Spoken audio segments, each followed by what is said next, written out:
One. And we are live with Syed Murtaza. Syed, how are you this morning? Hi, I'm good. It's summer and looks like time is flying, and I hate to see summer go and start to see when, what is it, 8:30 when sun goes down, and I can think about Uh, when it will be it's December so and it is so nice in summer here in the North Country when you yes. have light till 10 p.m. and then the sun is up early, so the birds are singing at 5 in the morning or 4:30 in the Yep. morning. That is such a great thing. That But is my greatest gripe with winter is the short days. Other than that, I can take the cold weather, snow, ice. It's not that bad, but when it comes to short days, I it's distressing. it is, yeah. That I think I'm probably used to it, and the cycle of long days in the summer, spring and summer, most the summer, and then the short days in the winter. I My body is pretty naturally attuned to, but I do like it when summer is here for sure. hmm So, hey, did I hear you were in Oshkosh flying an airplane? Is that true, or did I I misunderstand am that? a private pilot and I own a plane, but I was in Oshkosh. I go there every year as a pilot, but I did not fly my plane. Ah, I have that on my bucket list, but some of the challenges for flying into Oshkosh is there's so much traffic. You need a co-pilot. It's very scary to go by yourself just yeah, because of the yeah. traffic and all. And the other thing is, if you fly in, usually you have to camp in a tent. So all of my pilot buddies that I encourage them to come with me, they don't want to stay in a tent, so they they Right, want a right. little more Yeah, luxury.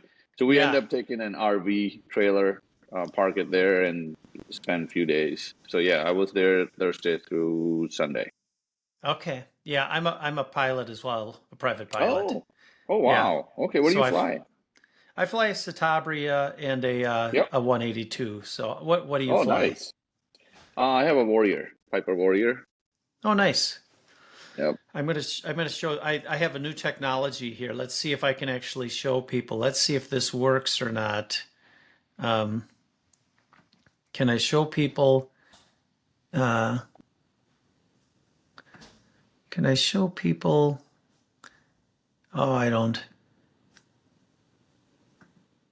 I can't figure out the technology. I was gonna Okay. go big time on it and show them the Piper Warrior, show them your airplane, and uh, but we won't. We'll have to figure that out some other Yep. time. I'm working on my commercial rating, and then I want to continue to CFI. Just not to be a CFI, but just since I have a plane, I have a lot of friends that go with me. Might as well teach them how to fly. So, Yeah, for sure. that's the Yeah, for idea. sure. Well, that's very cool. So let's talk security threat modeling. Sure. I had never heard of security threat modeling until I got the email that you were doing it, and you and I have known of hmm each other for a long time, and I hear your name regularly because hmm we hang out in the same circles. Sure. What is security threat modeling, and tell us why people are using it?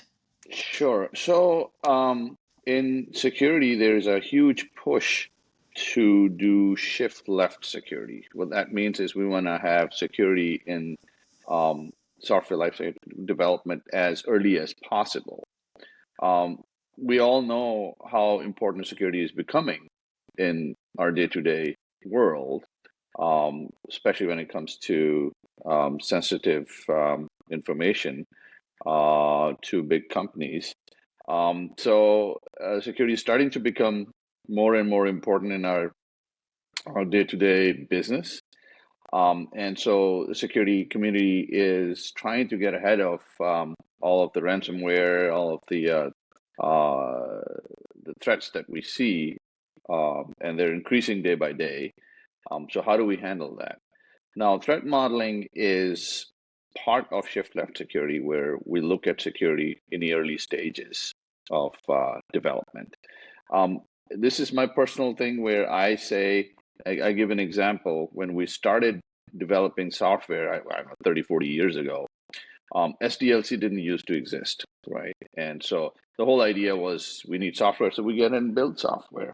I'll give an example. Let's say if we were a bank and we just go, okay, we need banking software. So we went ahead and built banking software, and then we try it out without thinking of what the requirements are and a proper rigor around software development. And at the end, we look at it and go like, this doesn't work. We were thinking maybe 10 concurrent users, but when we put it out in the market, we find out there are situations where we could have 100 concurrent users and software is not scaling. So now we go back and redesign, rebuild, keep on doing this crazy stuff. And so industry looked at it and said, this is not good. I mean, this is not how we build software. So that's where SDLC came into play, where we look at the requirements to say what we are building. We do design phase, then we do quality assurance, we do testing, integration testing. All these rigors are in place. And to look back and say, can we build software without SDLC sounds super crazy. There is no way we should be doing that. With security, we are where we were 40 years ago, where we don't think about security. We build software, we go to the end, we find some security tools that we run against it to see if we can find any vulnerabilities, any issues with it. And when we find something, we go back and try to fix it, right? Um, Security community is starting to look at that and say, this is crazy. And I predict in the next few years, we're going to go back and say, how did we not think of security while we were building software, just like we had SDLC? We will come up with a proper rigor to build software with security in mind. And so this is where shift left security comes into play. And threat modeling is a huge part of that. Basically, threat modeling is a rigor where you think about security in the early stages, you think like a hacker, you think about all of the possible scenarios from security side, what could happen to your software, and you build security into your design as opposed to build something, go to the end, and try some security software to see. Most of the security testing tools look for known issues, but they don't know about the design of the system. They don't know the components in there. So it's more of trying to look for some known issues that we can find. So we can miss a lot of stuff from the security point of view. We could have huge design issues from security point of view, and then now we have to go back and try to fix all that. So this is what threat modeling is. Ah, so you hear a lot about hospitals that have been attacked by ransomwares Hmm. and how some of the huge payouts they've made. Yeah. Is there a reason hospitals are targeted, or is it just that we're hearing about hospitals and everybody's being We're hearing targeted? about hospitals Okay. because these attacks are everywhere. Ransomware is happening to all businesses. It's just that for financial thing, most companies want to keep that, down low to say, we've been hacked and we got robbed for this many $1 million. With hospitals and stuff, this is medical information. This is personal information. So you have to come out and say, yep, we had an attack and we lost this much information. So it's happening everywhere. It's Okay. even on personal. We hear about IRS frauds. We hear about computer fraud for personal, scenarios where people are being attacked through ransomware or other kind of attacks that computer support type issues or IRS type issues, and there's tons of attacks being happening everywhere. Okay. Is in earlier years the coordinated threats were coming from Russia, China, to a Hmm. lesser extent and less sophisticated, the Caribbean. Is Hmm. that still true today, or are there new state actors that are out there working on cyber So hacking? yep. So what we hear is China, Russia, North Korea, Iran are all state sponsored um, um, cybercrime organizations. They have different motivation. It's mostly to harm the economy and the infrastructure and what have you. So if there is a ransomware attack, they may not be as interested in just extracting money, unless it's North Korea, but more of causing harm, to the nation. But we do have independent actors, a lot of them from Russia or certain Eastern European countries that are out for money. And their motivation is those are independent organizations that are there to extract money. And that's where most of the ransomware comes from. And then there are smaller actors that are attacking personal computers and normal day-to-day people for support type uh, attacks where they will say, your computer has some virus and we can fix it. We'll just only charge you $300. So they're small actors, but that's happening a lot as well. I mean, you would know phishing attacks will, every week you see emails saying that, I don't know, your Amazon account is going to be closed and, we charge you this much and this. Those kind of attacks are small attacks, but they happen every day. Yeah. Um, and we do a lot of software development and custom software development at Mhm. Logisolve, and we're talking more about, we've talked about SDLC for a long time, Right. but each build is different because of Hmm. each client's requirements.